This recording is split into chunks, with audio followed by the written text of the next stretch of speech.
Tammy Carnrike. She's the Chief Operating Officer for the Detroit Regional Chamber. Tammy, great to have you with us. Pleasure to be with you, and thank you for the invitation. Well, it's nice to have you.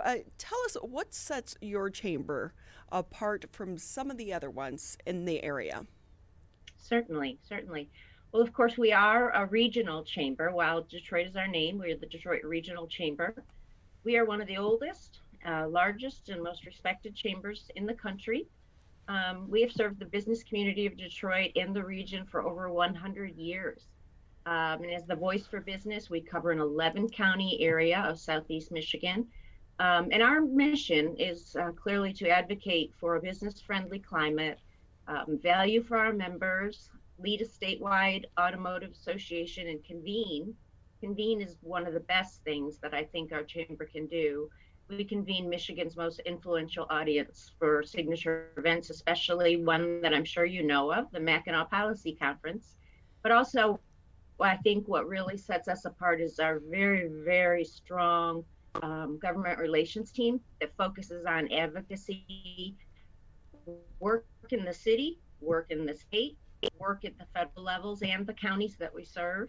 And then, of course, in addition to the Mackinac Policy Conference, we host several other signature events like State of the Region, State of the State, State of Automobility, and the Detroit Policy Conference. Well, you tackle a lot of things, but this has been a year like no other year, and we hope not another one for another 100 years. However, we're still managing this crisis, and with an organization that does deal with so many different entities. What's it been like for you and your team this past year? Well, it's been a very different year, obviously, for all of us, especially. But so in March of 2020, the Chamber, we recognized the need to pivot to working from home, like many other organizations.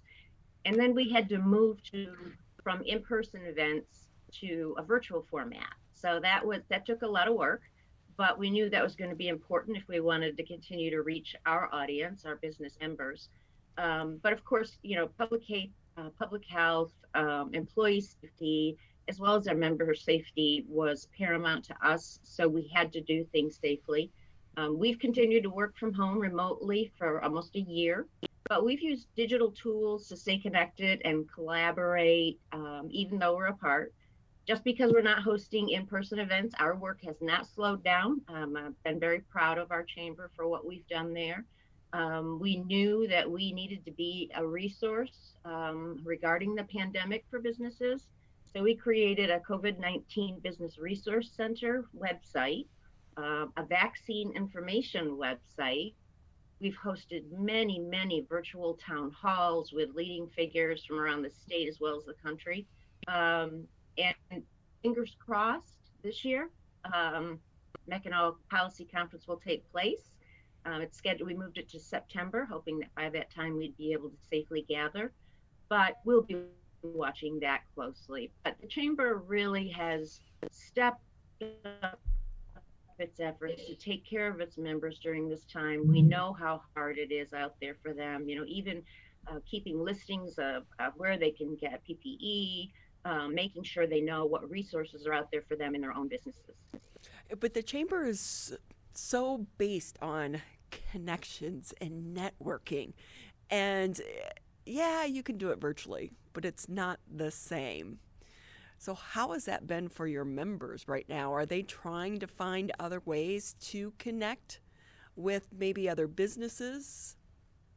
Well, of course, it's difficult because we have to stay within the parameters of what the state public health guidance is, and obviously what our governor says. So pretty much it has been all virtual. Of our members that I know of, they're doing almost everything virtual. We may have some small businesses who can still get together, in smaller groups, but for the most part, it's been pretty much all virtual. And I will say, Ronnie, I do think the networking part is very difficult virtually, but we've even found technology where we can offer networking to those in that virtual environment to be able to chat with each other. That's good. I will tell you, Tammy, when this was lifted, I'm warning everyone. I am going to be talking to every stranger in line, every person in the grocery store, every business I go to. Stand back. And I think we're all No, going to be like that, right? Like just talking to the person in the coffee line with you or saying hi to the person in the grocery store. Yeah, we can do it now with a mask, but people can't see me smiling. So when we that's come out right. of the backside of this, I think it is going to help strengthen our relationships with one another.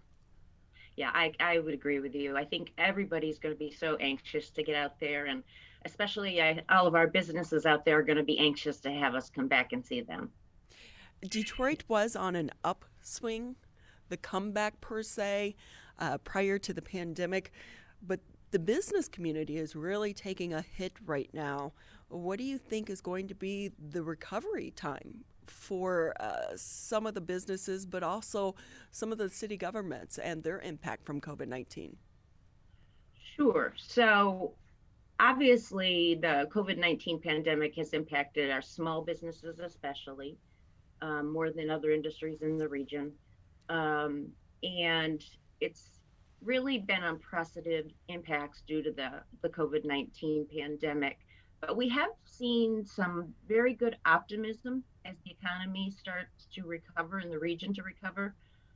We actually, the chamber will be hosting an event next Friday, or next Thursday, the February the 25th, and that is our annual State of the Region report, which is probably one of our most popular events of the year. It's an event, plus we also publish a report, and in that, that's where we will give some really good data and information about how COVID-19 has really impacted our region's economy and specific industries.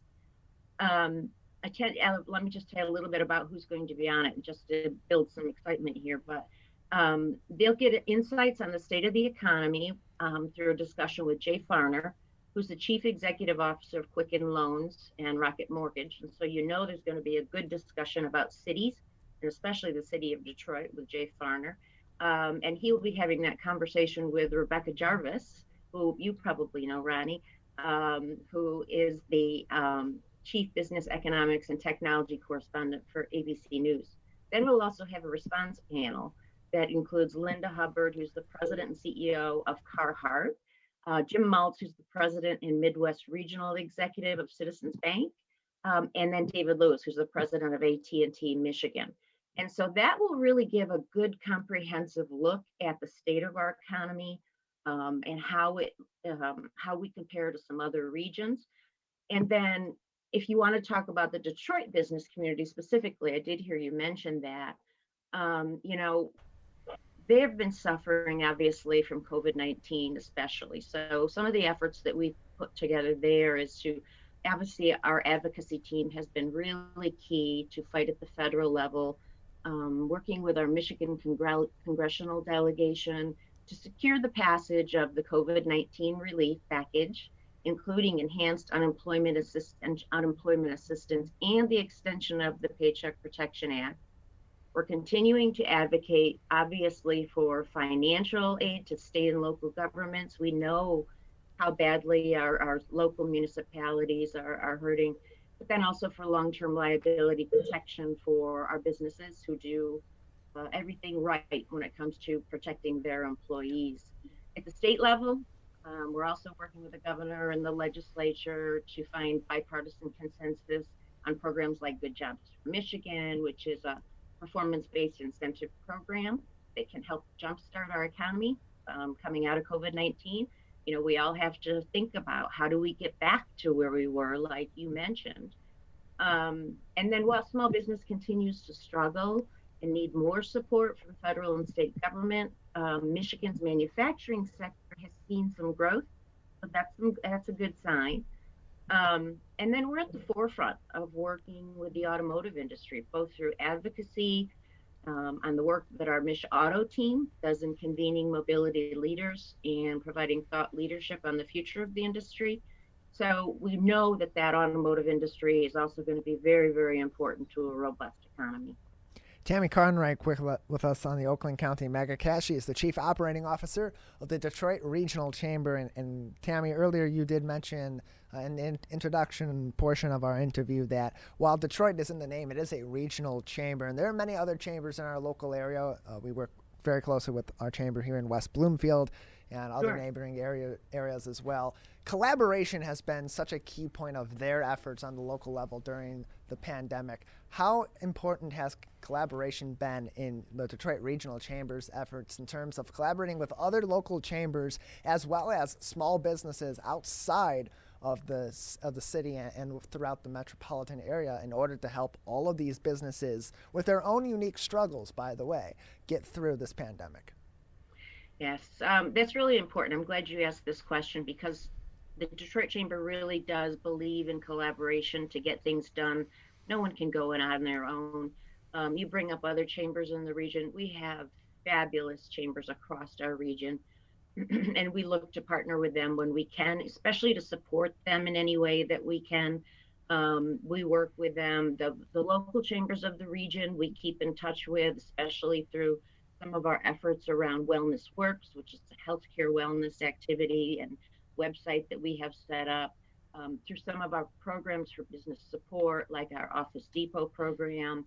But we also know that these chambers are really good themselves. And when it comes to serving their communities, they are the leaders.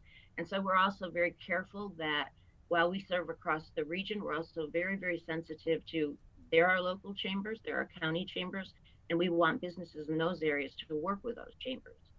Now, as far as other collaboration for the Detroit Regional Chamber, probably one of the greatest areas I could talk to you about is our new racial justice and economic equity initiative that we started in June of last year.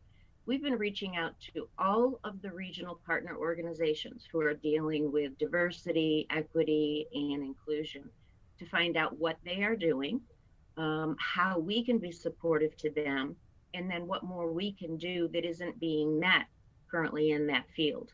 We participate all the time with other regional organizations and almost everything we do, even include our advocacy effort. I talked about our great advocacy team.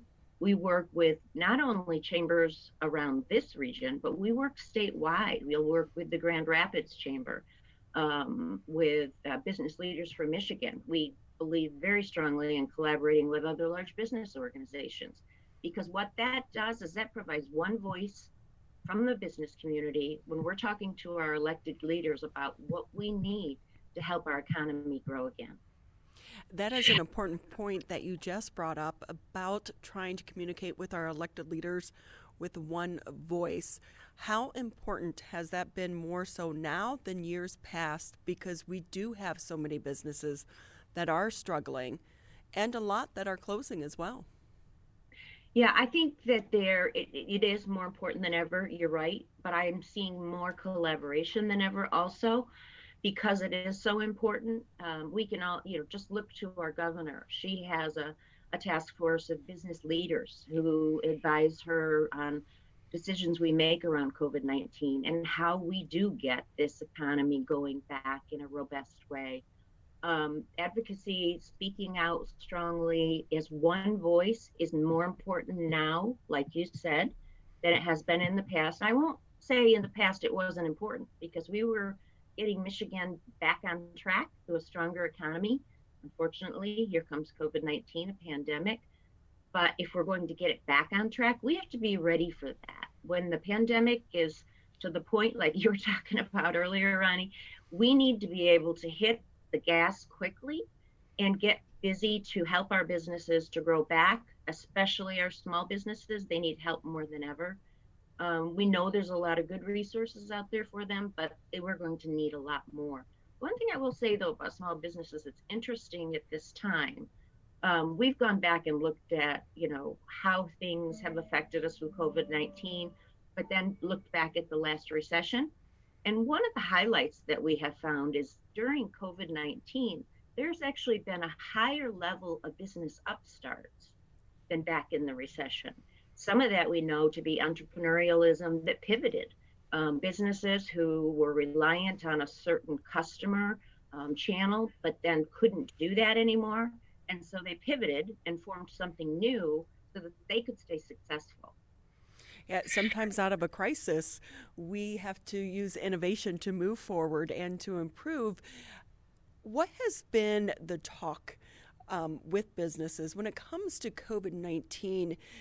Early on, it was all about testing. And with 2021, the vaccine does bring hope, but it seems as if testing has kind of taken a back seat during this time, because we do know a lot of the testing, it wasn't reliable. Has that gotten better, and how has that impacted the business community? Completely gone away. It's just that it's getting overshadowed by discussions of the vaccine. But I do think testing will still be there, be required. There may be, this is what's being talked about daily. Will businesses require employees to be tested before they come back? A lot of our employers have not decided on that. For us as an organization, if we start having events in person again, will we want to make sure that someone's been tested? Even with the vaccine, you're going to continue to need testing.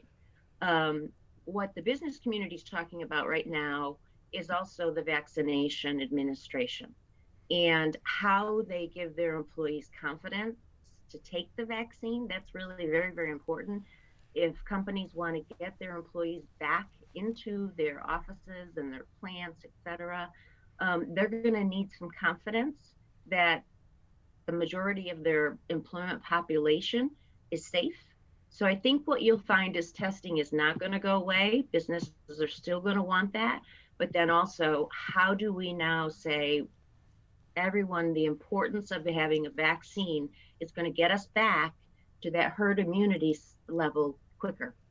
Yeah, and with the COVID-19, I think really in 2021 you mentioned it there about the vaccine. I think we're going to see a lot of companies, if they can't require it, we're already seeing maybe some of the grocery stores offer incentives for the employees to get the vaccine.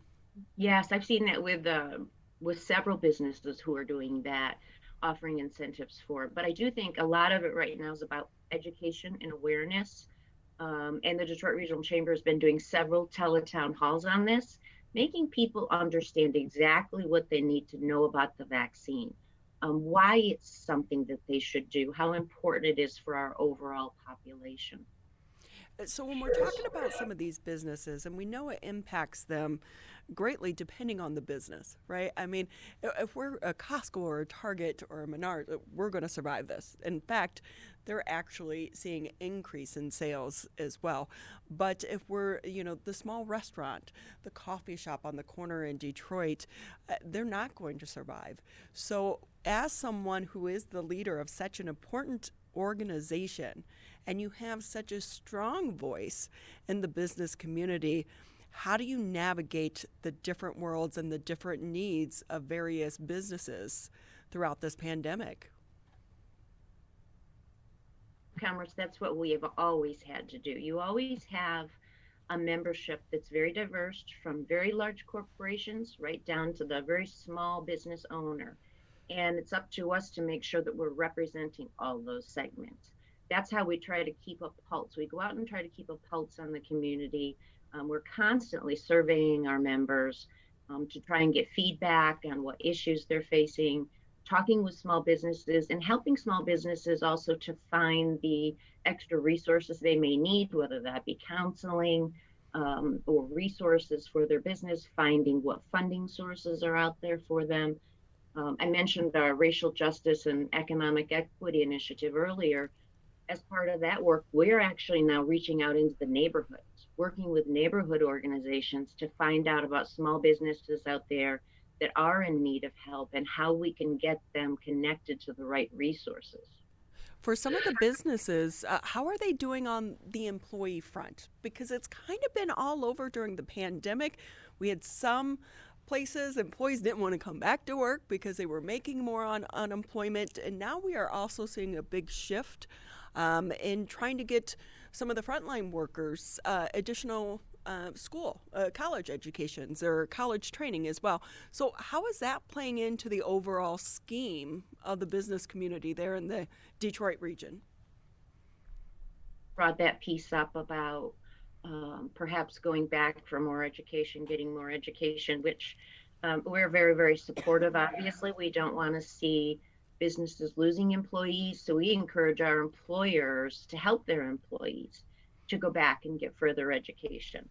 We actually just held an event that it's called the State of Education. This is an annual report that talks about the assessment of education attainment in the region with many key indicators. But unfortunately, we are trending in the wrong direction when it comes to post-secondary attainment. And that puts us very far behind other metro regions across the nation. And as the nation grapples with the multiple crises of public health, economic recession, racial equity, getting folks back to education is really very, very important. It's projected, actually, I have a little statistic for you, that it's projected that 75% of the jobs in the future will require a post high school degree or certificate. And currently, less than 49% of our adult population in the region, in the Southeast Michigan region, has a 2-year, 4-year, or professional certification. So as you can see, we're behind in that area. We have established a goal of reaching 60% post-secondary attainment by the year 2030.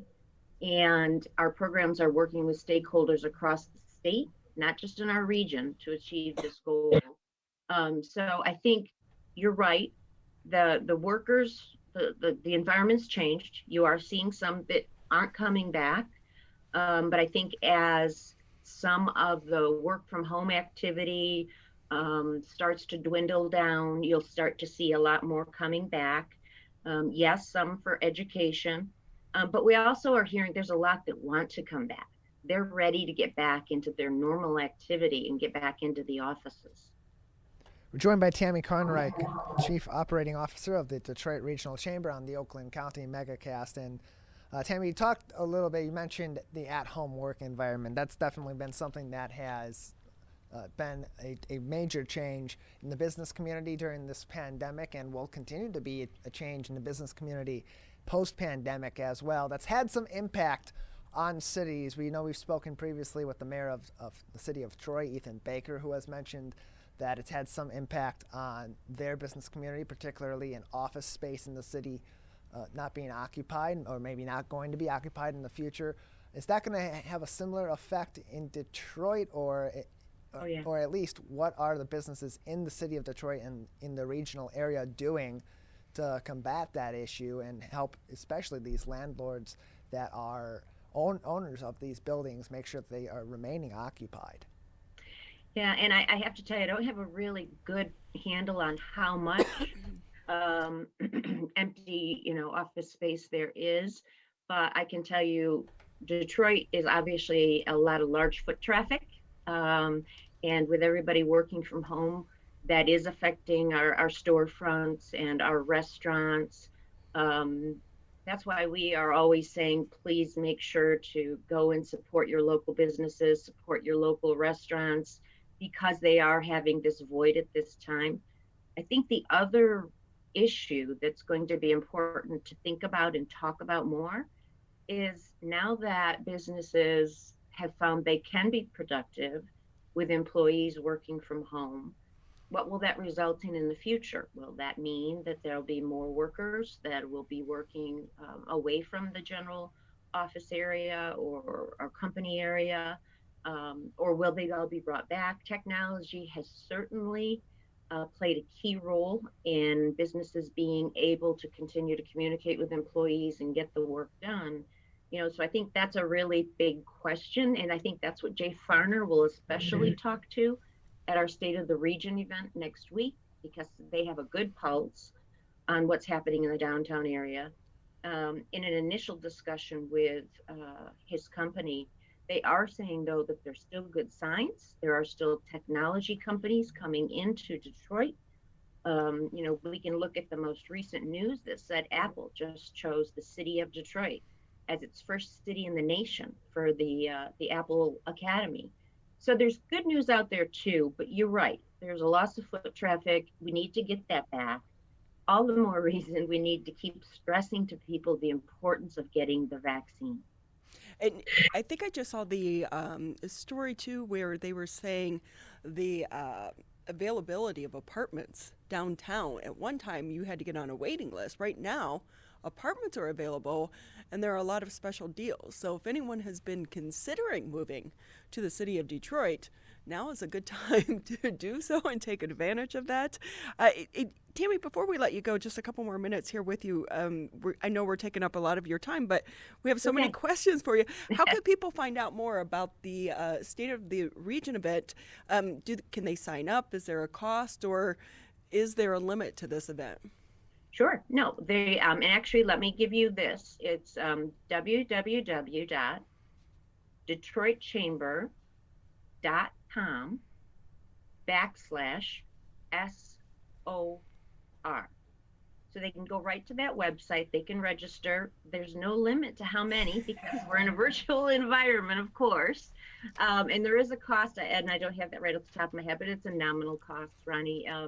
And I think people would find it well worth the investment to hear the data that's going to be shared by our CEO, Sandy Barua. We have a terrific research department, so there's going to be a tremendous amount of data shared on the state of our economy. But we're also going to take a look at how we compare, as I mentioned earlier, during this pandemic versus the recession and the difference in how, this pandemic has affected us. But when we look back at the recession, it hasn't impacted us as badly. So I think that plus the discussion with Jay Farner, which will answer a lot of those questions you've been asking me about the city of Detroit, but also the reaction panel. 3 dynamic CEOs, Linda Hubbard from Carhartt, she's amazing.